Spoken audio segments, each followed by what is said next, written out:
Tonight, happy to have very exciting Jorge Gurgel. Thank you. I'm just glad I'm not squished anymore by three huge dudes. I was very comfortable for like an hour. Jorge, so often you are in the fight of the night, and people are once again saying you and KJ, good chance to be in the fight of the night. Do you feel pressure to perform in that way? It's funny you asked me this question. People keep asking the same question if I fight to please the fans, if I fight looking for the fight of the night. I think fighting is a way of expressing yourself, obviously. And when the cage door shuts, that's why I'm notorious for throwing my game plan out of the window and just I see red. You know, I don't fight to please the fans, and I don't fight to look for the submission. I just fight. I'm a natural born fighter, you know, and I'm glad KJ said the same thing. We're gonna go in there and we're gonna fight. You know, I'm just really glad this time that I don't have to bring my Nikes with me and chase somebody around the ring. You know, it's just so much to ask to find somebody to meet me in the middle. I know he's gonna meet me in the middle, and you guys are gonna see a great fight. Right? if so, tell me so I can bring my running shoes, but it's not the case with KJ, I know for sure. Questions for Jorge? Yes. No, Rosemary with Undefeated Magazine.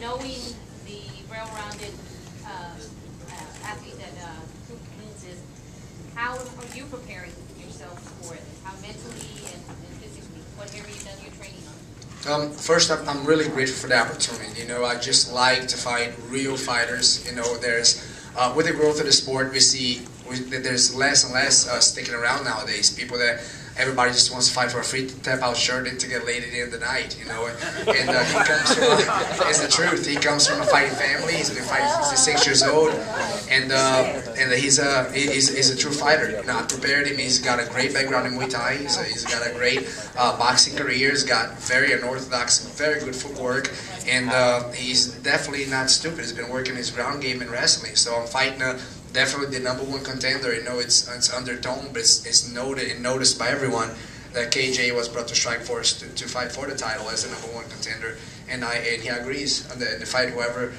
is the best man on Saturday should get a title shot. I'm fighting the #1. I'm fighting former world champion. I couldn't ask for a better opportunity. I'm in a great place.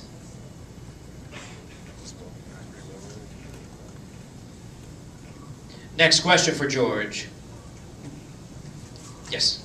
You mentioned sometimes you'll throw your game plan out the window. Always do. Do you feel like that has cost you throughout your career? Absolutely. Does that not bug you a little bit? Not at all. Not at all. You know, my call in life, and I do it the best the way I can, is as I teach my students. You know, I lead my team by example. I do it all for them. I love coaching them and teaching. Jiu-Jitsu changed my life. You know, for the first time I stepped into Jiu-Jitsu school. I've been doing Jiu-Jitsu for over half of my life. I was 15 and a half years old. But like I said to Loretta earlier, you know, fighting a way of expressing yourself. And my first amateur fight ever, the first thing I threw was a head kick. I had no idea what I was doing. I just kind of blacked out.